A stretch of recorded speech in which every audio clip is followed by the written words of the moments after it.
ESPN 94.1 FM and AM 930 present The Drive. Brought to you by Huntington Federal Savings Bank. Local then, local now. Member FDIC. It is Monday, December 9th. Your drive begins now on ESPN 94.1 FM and AM 930. I'm your host, Paul Swann, and you, of course, can always join the program by calling the Miller Lite phone lines at 877-420-TALK. That is 877-420-8255. Miller Lite, hold true, great taste, only 96 calories. It is the original light beer. We're broadcasting today from the Union Pub and Grill, 1125 4th Avenue in Huntington. And, of course, joining me, as he always does on Monday, the former young Thundering Herd quarterback, Dave Walsh. And, Dave, this is a busy time of the year for you because of the fact that, look, we have got a situation where it is bowl season. And let's see if I get your mic up there. Is it on? There we go. Yes, good deal. I would say Conference USA came out pretty good yesterday. 8 eligible, 8 get in. Toledo's sitting out. And most of the draws are outstanding, except if I'm Western Kentucky. I don't know about playing Western Michigan, but overall, not bad. I don't know. I'm okay with that matchup. Yeah, and then Marshall got to, go and fly to Tampa. Billy's already looked up the Allegiant schedule. You can get down on Saturday, come home Tuesday if you want to do it. So, travel agent Bill Cornwell, way to go. All right. I'm glad you mentioned travel agent Bill Cornwell. Yeah, he's excited. He's like a kid in a candy store. Is he? Yeah, he's going to go back down to Tampa. They're going to actually get to hopefully do some of the activities they missed last time because their flight was delayed. Remember that? Oh, yeah. Yeah, Doc mentioned that briefly at his presser today. We're going to hear that later on in the program, as well as we're going to hear from Brendan Knox. We're going to hear from Dan D'Antoni in a little while because we've also got basketball to talk about. Let's talk, though, first about this matchup. Marshall going back to the Gasparilla Bowl. The Bad Boy Motors, or it's Mowers. Bad Boy Mowers. Gasparilla Bowl. That's a saying in itself, just getting that it's part a mouthful, out. But still, it's one of the best bowl names in America. And they're playing postseason. There's a lot of teams sitting home right now, and they're not one of them. Toledo's one of those teams. Yes. How does that happen? I would have thought Ohio, of all the teams, might have been the one that didn't make it. No. But Toledo instead is the sacrificial lamb from the old mount. 6 and 6 that we got too many teams eligible, and you got to sit one out. You know, it's always interesting. I say there's too many bowls, but yet there's a team sitting home because there's not enough bowls. That's going to change, though. There'll be some more bowls for them, and then there'll be some slots opening up, and eventually it's going to get to the point where 5 and 7 teams will have to fill a few of these slots. Just like it did in high school this year in Class AAA over here, remember? 2 or 3 teams, 4 and 6 got in, but it didn't do a lot of good because Martinsburg just ran over everybody, including Midland on Saturday. Yeah, we'll talk a little bit about that towards the end. Yeah. Not a good outcome for the Cabell Midland Knights, and don't forget the Ironton Fighting Tigers. Better performance on the field and the scoreboard, but the Ironton fails to regain the state championship. They had hoped to bring it home and ended in a 9, but I just talked to Timmy a while ago, and he said Kirtland was very, very fast, and that made a difference. Tim Stevens from the Herald Dispatch. He said they were very fast, and that was a lot to do with it. So not a good weekend for football for the high school teams, at least in our immediate area. Basketball, not a very good time. But if you're a Marshall football fan, I don't know. You have an opportunity to go to Tampa. Again. But here's some of the knocks I've heard. Some of the grumblings. It's on a Monday. It's a 2:30 in the afternoon game. Right. And it's television only. Now, this is the only bowl game of the day, so it's great for Marshall. If you're a college football fan, you're looking for a game to watch on a Monday. We're talking the December 23rd. I don't know how many people are going to be transitioning from work to holidays unless you work in an office where they don't give you take attendance. Yeah, well, if you work in an office where they do take attendance, you're working that day. Yeah. And so that's some of the knocks I've heard about this. I've heard that, okay, Marshall's going back to Tampa. And one of the questions that we'll hear later on that was asked of Doc was, hey, you're going back to Tampa, just for some clarification, what goes into this?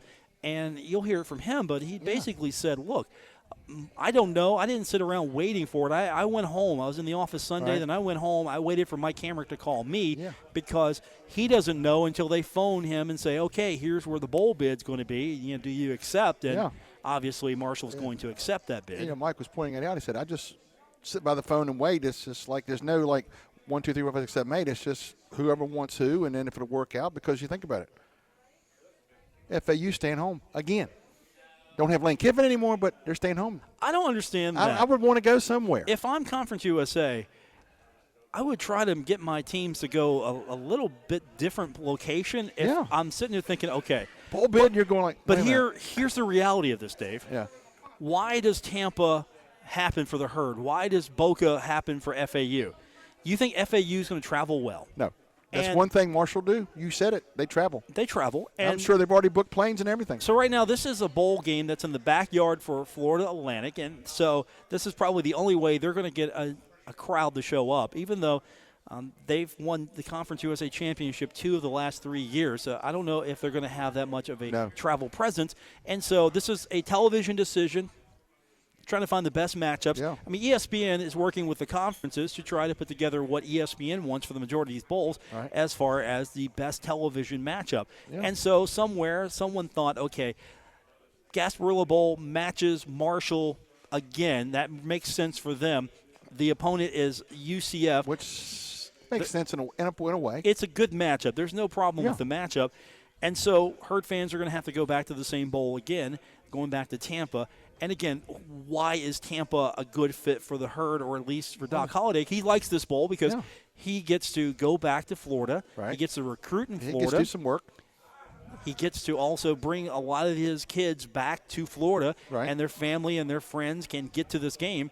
Yeah, this is going to be a game in which a lot of the Florida players are going to have a lot of people there, and the Florida Herd fan base is going to be there. I was going to say, you got that within a couple, 3 hours of Tampa in different directions. A lot of alumni down there. Yeah.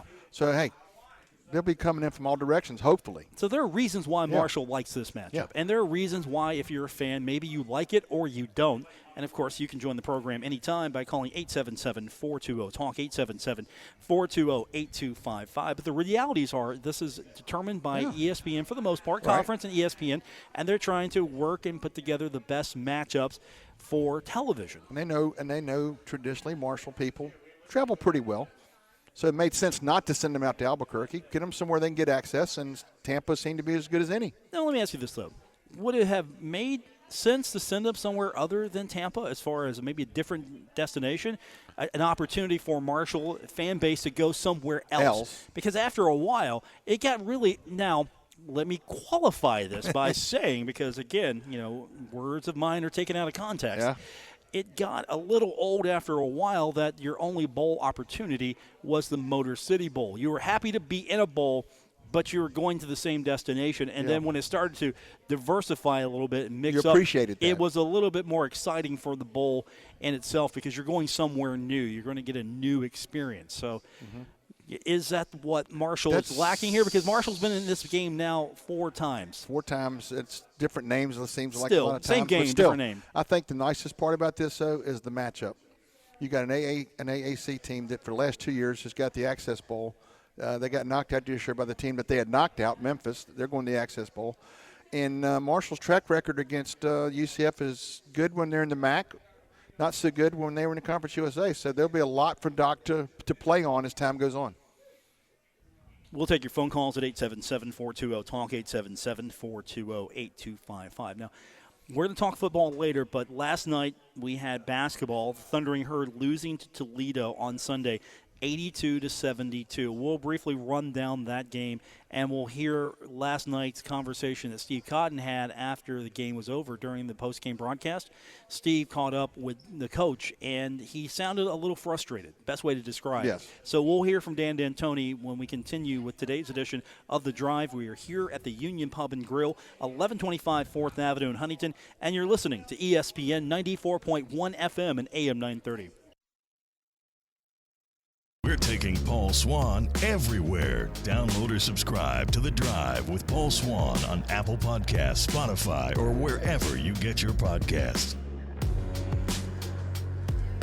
Yesterday was not a good day for the Thundering Herd basketball team losing, and it was kind of disappointing, honestly. 82-72, Thundering Herd losing to Toledo. Welcome back to The Drive here on ESPN 94.1 FM and AM 930. I'm your host, Paul Swann. Dave Walsh with me as well, the former young Thundering Herd quarterback. And we're turning our attention to basketball just for a second quarterback. So you got to be a center now just for a few minutes for me. Well, you shouldn't say center after their guy obliterated them yesterday. Their center, Mr. Luke Boy. That was an impressive showing. Of course, the Thundering Herd has already lost one time to Toledo. You were hoping that the game would be a little bit closer, and for it was. A little bit it was. Free throws doomed the Herd. Marshall spent too many opportunities sitting back and watching. Right. The free Toledo throws just were one, hit and free throws. the bugaboo we've always talked about every home, and the second chance points, about a 10 or 12 point spread there. In a game that's close as it was, you've got to play that even. The rest of the time, they held their own. They actually had more threes than Toledo did. I mean, after what they did the first time here, the three-point land was incredible. If you take away the free throw difference, Marshall possibly wins that game because they were both about the same when it came to almost all the stats. It's just the free throw points, really a big difference. And I'm not saying that's the only reason why Marshall lost, but that isn't a way to win a ball game. No. And that makes you wonder sometimes where you play it when they go, the differential was such kind of wide, going down to the big guy inside, and they shoot a lot of free throws. And you look at Marshall, pretty much a three-prong attack, but it all came from the outside. Mr. Bennett got in foul trouble, Tavion got in foul trouble, and that hurts because Iran had been coming on of late. I mean, he'd been their presence in the paint, and all of a sudden he's sitting down by Danny, and that's not helping.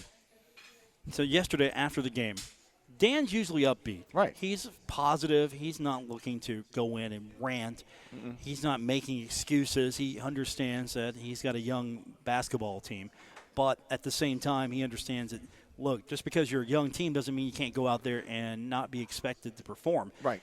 So yesterday, after the game, he usually joins Steve Cotton courtside for a quick chat before he goes back to either the locker room, media obligations, whatever. But he always stops by the broadcast position to talk to Steve Cotton. Danny, for the first time in a long while, sounded a little hot. Yes. I mean, he wasn't belligerent. Not the tirade we had last year, but this was coming. Yeah, he wasn't belligerent or anything, but he seemed hot and he seemed frustrated, and I heard a little bit of that in his voice. So this is courtesy of the Learfield IMG. Here's last night's interview Steve Cotton had with Dan D'Antoni, and it starts out with the coach just basically talking about the loss. Well, I tell you what, at my age, we're back where we were when I first got here, and I know we're young. You can't keep using that as a reason. Obviously, the way we play, maybe, I don't know, but 6 of 9 and 23 of 33, there's a ball game. Referees called it. Is that the way we're playing? We're fouling or whatever. But it can't be. You're not going to win many ball games, 23-33 in 6 and 9. Now, I thought we did a nice job. We limited their three-point shooting, except turned their point guard loose in an important game. Hits 2 threes almost back-to-back, which, that can't happen. You got to know that. You're not giving him that at that time of the game. But they did shoot. A team that's been shooting 44% as a team, or 40% or above, shot 34%, 40% from the floor. Those numbers are doable. But you can't have the 43 to 35 rebounds, which we're longer and more athletic. We can't have, I think, extra points. I'm looking at shots. They shot 62. We got 65. That's pretty good. But that probably doesn't count the number of free throws. Yeah, that's the free throw difference. There, which means they got more possession. We turned the ball over 17 times, get 14 assists. It's like I told them last year, hey, look, we went about 10 games in a row. We didn't have more than 10 turnovers and 20-some assists every ball game. So we got a lot of work to do as coaching staff. They got a lot of work to do as players. But there's got to be grit and fight. They can't just say, well, we're young, we're going to wait. I'm not going to do that. I'm going to fight this thing. And I told them, I'm late coming up here. I'm going to fight this thing to the end now. They got the ire in me now. All right, let's play, and I'm going to try to find, hopefully we got 5 that want to do that. But we're just doing crazy things, throwing the ball to the scorer's table and throw it inside and flop around and don't catch it and get down in a position and take it strong and lose the ball. We're just doing things every time I turn around, man. It's like, as a coach, I'm having to coach every dang step. And until they get me out of that and they start playing where they're not doing that, then we're in trouble. So we got to do a better job as a coaching staff, making sure that they're not relying on us, and they got to do a better job of making sure that they learn from their mistakes and we move this team forward. Coach, I know that you got a lot of things that you're frustrated about, but there were some some things that happened out there today. I know you've been talking about Michael Byers, Jansen Williams making the easy play. There were some times today where those guys were catching and shooting. Both of them came out. In fact, you hit your highest 3-point total for the season. You hit 10 threes. You're just averaging a little over 5. But obviously you need more of that in the offensive side. Well, and they waited to the end. You know, Michael Byers hit those shots toward the end, you know. Jansen, he's got to be more consistent. He has to know that. He's got to make 5 of 9 shots almost every game. You know, we're 3 of 9. That's not good enough. 5 of 9. Michael Byers has got to keep his where it is. Jared's got to make sure that 2 of 9 is not good enough. And you got to set up and make those shots. And that's nothing. Listen, they're our players. I'm rooting for them hard. It's not, you know, I'm just telling you the obvious, okay? It's not that if you think I'm giving up, wrong. I'm with them. And we're going to keep pushing these guys forward as hard as we can. But at the same time, they have to recognize that they have to do their part. And a part of that, you know, can't be an excuse of performance that's not good enough. I had them when I played. Everybody has them. But it's what you do from that performance, how it affects you coming back that's important. And you can't have too many. You know, once, a blue moon, okay. But you can't have too many. And I told Tavion, who, you know, what is he, 5 of 10? He's got, 19? What has he got, 12 points? 12 points, 12 points. 6 assists, two turnovers. You know, it looks like good stats. We got to have more from him. Got to have more. He can't turn the ball over. He's got to get up in there. He's got to create things for us. So there's the guy that we expect, and he had a pretty good stat game if you look at it across the line. But he can't accept that. He can't accept that. He's got to say, I got to dominate this game and pull people with me. And you know what? He's a sophomore. And about toward the end, he had a couple plays down there that were spectacular.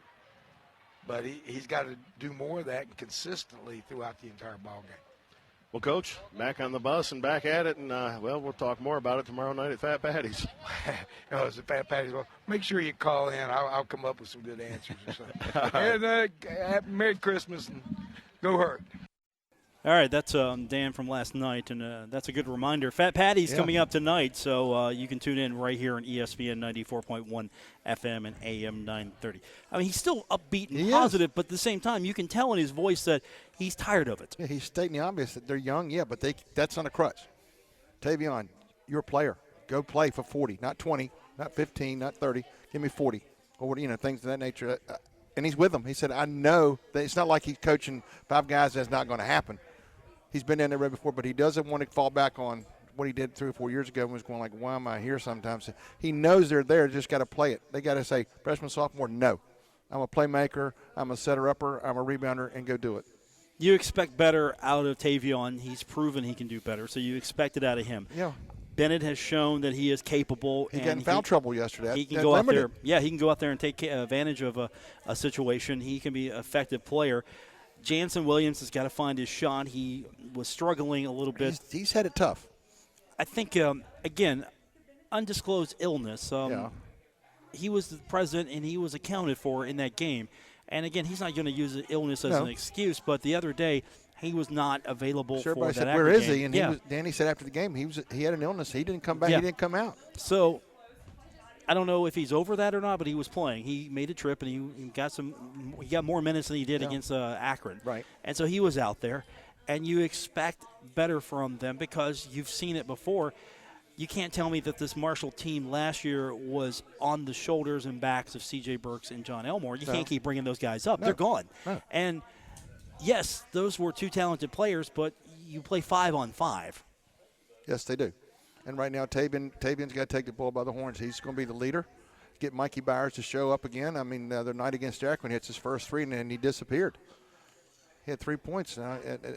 That's not going to work. And Danny is saying, I'm with you guys. I know you can do it, but let's do it. He is not going on a tirade like last year. I think it was after Middle or UAB when he really came in the locker room and he was disappointed by the effort. This one, I'm thinking the effort is just we got to throw the youth part out of it. That's not a crutch anymore, guys. You're freshmen, you're sophomores, but guess what? That's the other team. Go do it, and I'll help you. I believe in you, and I'll help you, and that's the way it is.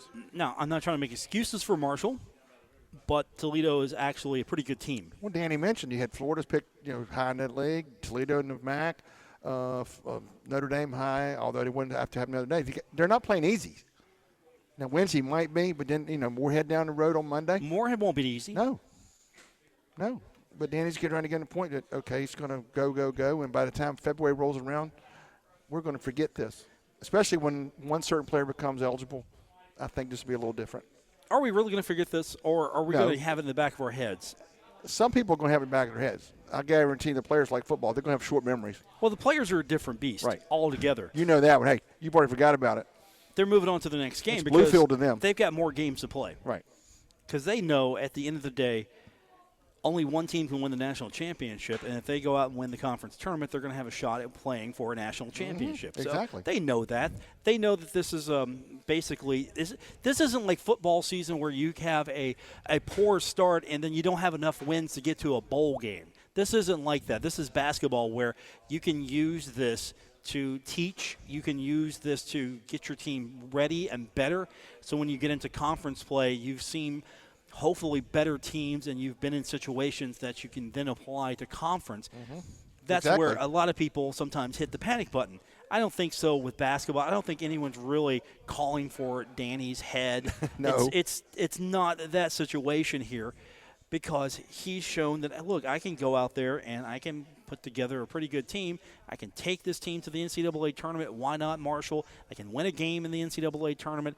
He won a postseason tournament last year. It wasn't the NCAA tournament, but still, it's a postseason tournament. So the credentials are there. Right. I don't think anyone's concerned, but at the same time, you look at this and you've got to be disappointed because you've gone from being really good and then you're starting to hit the valley again. And Right. I think Dan has been very upfront and said, look, we're going to be up here, we're going to be high, and then we're going to hit that valley, we're going to try to recycle, and then we're going to hit that high again. And, your goal is to make sure the highs are higher than the lows. Right. And that's the goal of the head coach here. But I could tell in his voice that there was some aggravation, frustration, and I know that Bluefield State's not going to be a true indicator of how far this team has progressed when they hit the court on Wednesday. Moorhead State's probably going to be a better example of that. Because you have to go on the road. I feel sorry for Bluefield State right now. Yeah. And then the first thing Danny said overall, we cannot use the Y word, youth, as an excuse. There are a lot of other teams in the nation that have freshmen and sophomores that are doing better. So Danny's got a system. When the system works, you see what happens. And if they don't apply that system for 40 minutes, then things kind of break down a little bit. And right now they've got to play the 40 minutes of basketball the way he wants it to, that he draws it up. We're going to turn our attention. Go ahead. I give you the guides, you execute. But right now I'm having to do too much teaching, and that's not good. We're going to turn our attention to football when we continue. Today we got to talk to a few players. So we're going to hear from Brendan Knox later on. We're going to hear from Doc Holliday as we're starting to focus on Marshall's bowl bid. They are taking on Central Florida. 2 weeks. 2 weeks from today. 2 weeks from today. So we've got basically a bye week, it feels like, and then game week. Yeah. Yeah. And part of game week is going to Busch Gardens. Exactly. So I'm sure there'll be some nice things down there to take their mind off of total football. I mean, they're on a business trip, but at the same time, you got to mix a little bit of pleasure in there. I'm not a big fan of all the bowls, but I am a fan of seeing what these kids get in the gift suites and all the perks they get. That I'm a fan of. Yeah, and then there'll be a story. I guarantee USA to have the story pretty soon about every bowl game, what is given out. You'll be able to read, they get this, and some of them won't tell. But some of them walk off pretty nice when it's all said and I done. think most of the bowls tell you, though, because they kind of like to measure themselves off. I mean, for example, if you play in the PlayStation Bowl, you're getting a PlayStation. Exactly. Yeah, come on, you're getting a PlayStation. Yeah. You know you are, You're right? playing the Gasparilla Bad Boys Bowl, you're getting a lawnmower. Wouldn't that be nice? I know, but hey, there'll be thing to tell you about all the perks that the players get, which is it's one time I guess you can get them and not get in trouble. No, it's all good. Yeah. Yeah, This is above board. There's certain rules and limitations always, but at the same time, I'm not a big fan of the bowls, but at the same time, I'm not going to tell a kid that, hey, look, sorry, I'm not a big fan of the fact that we have more bowls than should, but you get a whole bunch of swag. Go for it. Carry on, my young friend. Carry on. Go get that swag. Right. We will talk football when we continue. Brendan Knox coming up first when we come back from break. We're here at the Union Pub and Grill, 1125 4th Avenue in Huntington. You can, of course, take advantage of the Monday special. It's always $2 call shots, $1.50 bottles, and you can find that here at the Union Pub and Grill, 1125 4th Avenue in Huntington. We've got more on the way. Paul Swann and Dave Walsh with you for The Drive on ESPN 94.1 FM and AM 930. This is The Drive with Paul Swann on ESPN 94.1 FM and AM 930. Presented by Huntington Federal Savings Bank. We're here today at the Union Pub and Grill, 1125 4th Avenue in Huntington. Paul Swann and Dave Walsh with you. Of course, we invite you to join us every Monday here at the Union Pub and Grill. As right now, they're getting the Christmas decorations up. They're looking very festive and Christmassy. Yep. I think this is where every Christmas party except ours in Kendrick Communications is being held. It's here. Yeah, almost every Christmas party held here at the Union Pub and Grill. Herbie said it's been very crowded in the back. It's okay. Have you seen the back? It's There's nice. room. Yeah. It's nice. Yeah, it's room. There's plenty of room. And Herbie appreciates it. The entrepreneur he is, he appreciates it. Yes, he is. That is his new name today, Entrepreneur Herb Stanley, the proprietor of the Union Pub and Grill. All right, let's get back on track here because trust me, Dave, we've been known to get off track on this program before, my friend. Yep. It's sort of a legacy that we carry on. Remember those days, me, Woody. You remember him, Woody Woodruff? Oh, yeah. Yeah, he used to be big in radio back in the day.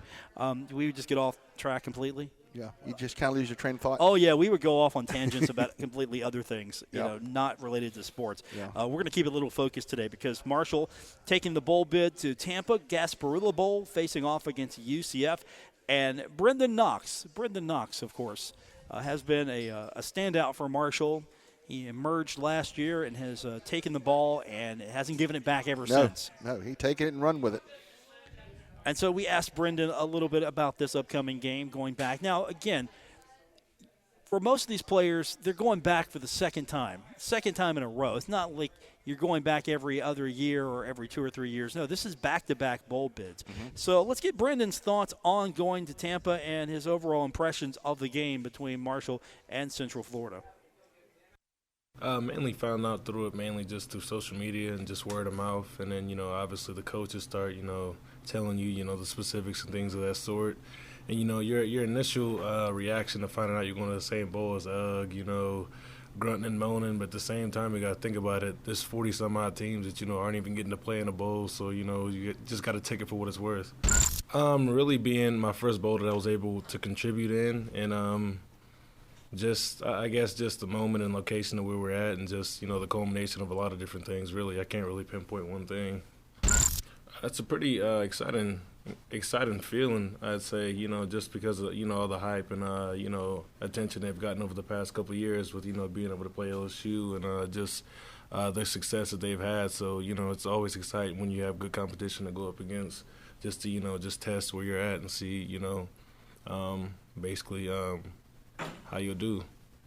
For sure, it is fun, but at the same time, you have to remember it is a business trip, and just go to work every day, and just remember why you're there at the end of the day, and just kind of put all the fun aside when you have to, and that's really it.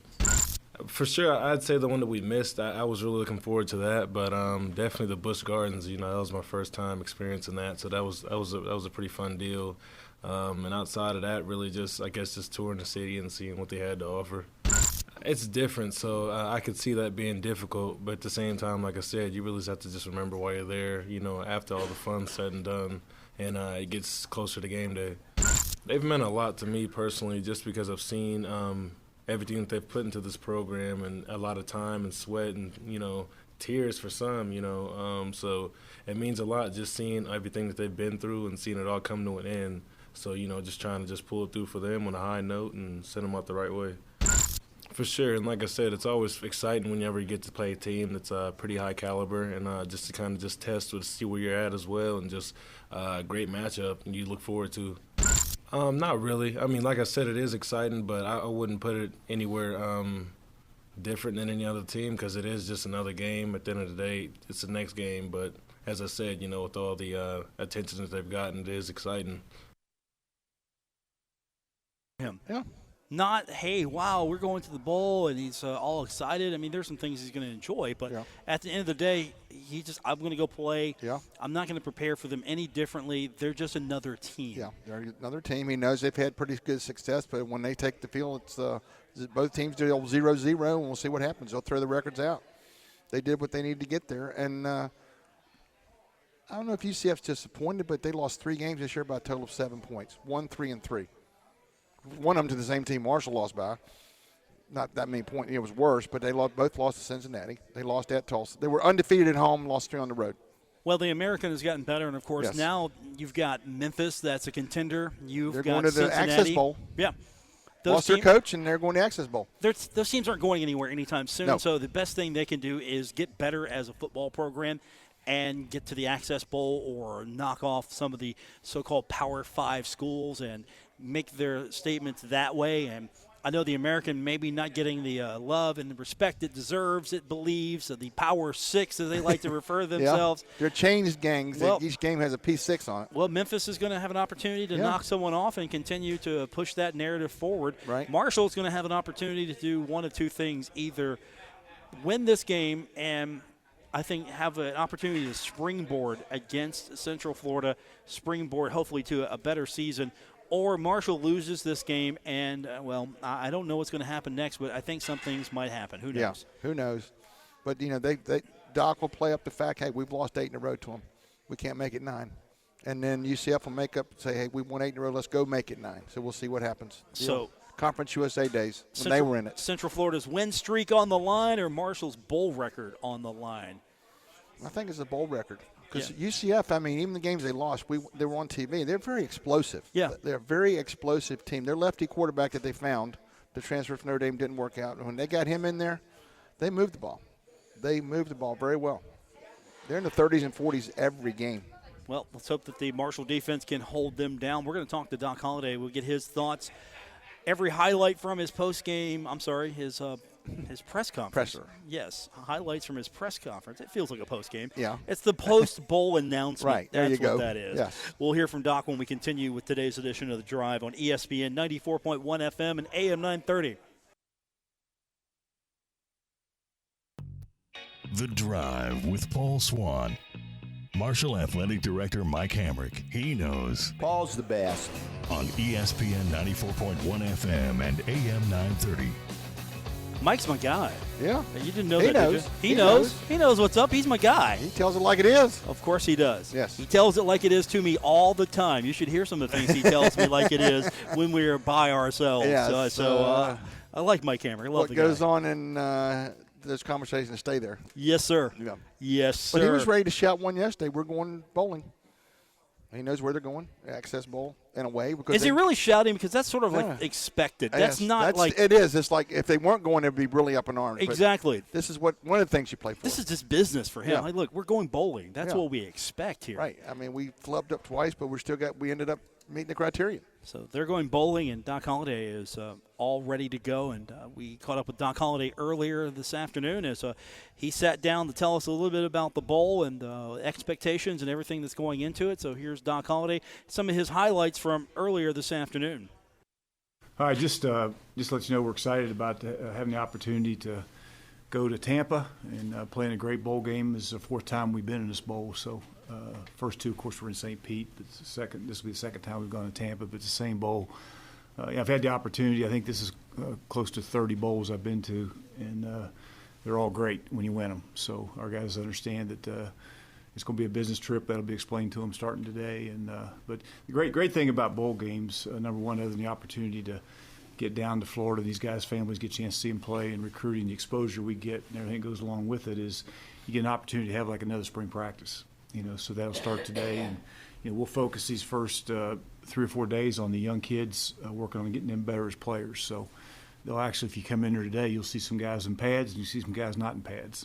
And the guys in pads are guys that hadn't played a whole lot that are going to get to play a little bit today and the next couple of days to work to get better as players. So I'm excited to watch these young guys play a little bit today and to get going, and expect to see all you guys at the mall on Saturday for a toy drive, and all of you bring toys. So it's always a great thing for us. I know our players are excited about that. They're excited about the banquet on Friday. So I've got a bunch of recruits coming this weekend, so it's going to be a busy week for all of us, but we're looking forward to it. Well, with the early signing period, as you mentioned, being next Wednesday, I mean, it's such a short window there, so especially when you got to prepare and practice starting this week. So last week, the kids had off for the most part except for weights and that type of thing last week, but the coaches all got out, had kids in this past weekend. I've got a couple guys still on the road today that won't be at practice today, so they're out finishing up what we got to get done today and tomorrow. And then for the most part, all the coaches will be back this rest of this week. And then we got, again, a big weekend, a bunch of guys coming in this weekend because, as we mentioned, signing dates moved up, and that'll be next Wednesday. So good thing is last year we were sitting in the lobby of the whatever hotel we were in there in Tampa. And this year we'll have a chance it'll be right here at home. So hopefully that's a little easier. It's the dynamic of it is it just pushes everything up so far, and you got to have we did a lot of visits during the season. You have to get guys in here during the season for official visits because you only got like 1, maybe 2 weekends after the season is over. So a lot of guys come in during the season, and it accelerates things back even during the summer months. You got to get guys on campus. I was totally against it, to be honest, when it came out with the early signing period, but I kind of it shakes things out for us. You know who you have. They actually sign on signing date. And then, as I mentioned before, we try to hold several back because there's a whole new pool of players that come available, after that signing date. A lot of guys right now think they're going to the SEC and ACC and a lot of places, and all of a sudden on signing date there's not a scholarship there for them. So there's a lot of really, the Talik Keatons of the world, and a lot of guys that we got after that early signing period a couple of years ago have proven out to be really good players. So, it's open up a whole new group of players afterwards. So we'll see how it goes. I was hoping we were in the same hotel in the same practice field. I'm kind of a creature of habit. I knew where I was going and everything was good, but I think we're in a different. It's good. I mean, there's some familiarity with it, and Mark Gale and David Steele do such a great job of getting there. They'll leave tomorrow, I guess, to go down and get a heads up. We're staying at the Marriott, I guess, instead of the other hotels. So they just tell us where to go, and our schedule's set.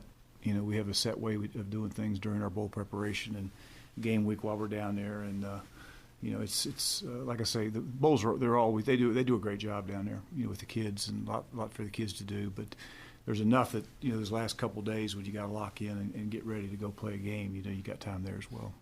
Well, there are, especially we have so many Florida kids that know a lot of those kids on those teams down there. You mentioned Brad and Terry and Rich and those guys who are great people that spend a lot of years here. So. That's all great, but at the end of the day, you got to find a way to prepare and go win a game, and that's really what it's all about for us as coaches and players once we get ready to go. Well, I got to check with compliance, but I think the kids actually sign early, can actually come to practice and watch, and you can talk to them the whole deal. I think that's the way it is. I'll double check to make sure that's correct, but kids, at that point, to be honest, which is a little different than it was a year ago, because signing date a year ago was while we were down there. This is so it happens prior to us getting on the plane and going. So I think those kids that actually sign with us, we have several from that area that we hope to get at some point that they can actually come around and see us and watch practice and do those things. And then, but there's just, I think any time, and correct me if I'm wrong, Keith, you guys that know, but I think we're the only game on that day, in the afternoon. So it's great exposure for us, and ESPN game. And, as I've said many times, I really like having the opportunity to go play a bowl before Christmas, because I think when you play that 20th, 23rd game, people aren't bowl weary at that point. There's a lot of people still looking to watch football, and our games have all been very watched. That we've had on from the New Mexico Bowl to all of them, and so it's a great time slot, against a great opponent. And I've always felt that anytime you can get exposure for your program on a national stage like that, it's going to help you recruiting and otherwise. All right, Doc Holliday, his highlights from earlier this afternoon. He likes this bowl. Yeah. I mean, if he could have lobbied for this bowl, maybe he would have. Right. Conference USA just gifted him, it feels like. Here you go. Here's the bowl with all the criteria we know you like, Doc. Yeah, here's the 8 bowls out there, and you take this one. And he said, okay. Okay, I'll go to Florida. It's business, but at the same time, he'll let them let their hair down a little bit. But as he's mentioned towards the end, there is still a game to be played. There'll be focus on that at some point. They'll get business at hand. Well, he likes to stress the fact that, look, if you don't win this thing, you're not going to remember it. You're going to try to forget it. It's not going to be a great memory. And you can do all this fun stuff, and that's fine. But you're down here to play a football game, and he stresses that to these kids that, look, the only thing that you're really going to get from this thing is a victory. And if you don't get the victory, you're not going to be happy about it. And Doc's had a pretty good success rate at doing that. He's never lost one. Nope. As the head coach of the Thundering Herd, he is perfect. We'll see what happens when we have the bowl here in a couple weeks. We're going to be back at this here next week here from the Union Pub and Grill. We, of course, back tomorrow, same time. For Gabriel Sellards back in the studio, for Dave Walsh, the former Young Thundering Herd quarterback, I'm Paul Swann. This has been The Drive on ESPN 94.1 FM and AM 930, presented by Huntington Federal Savings Bank.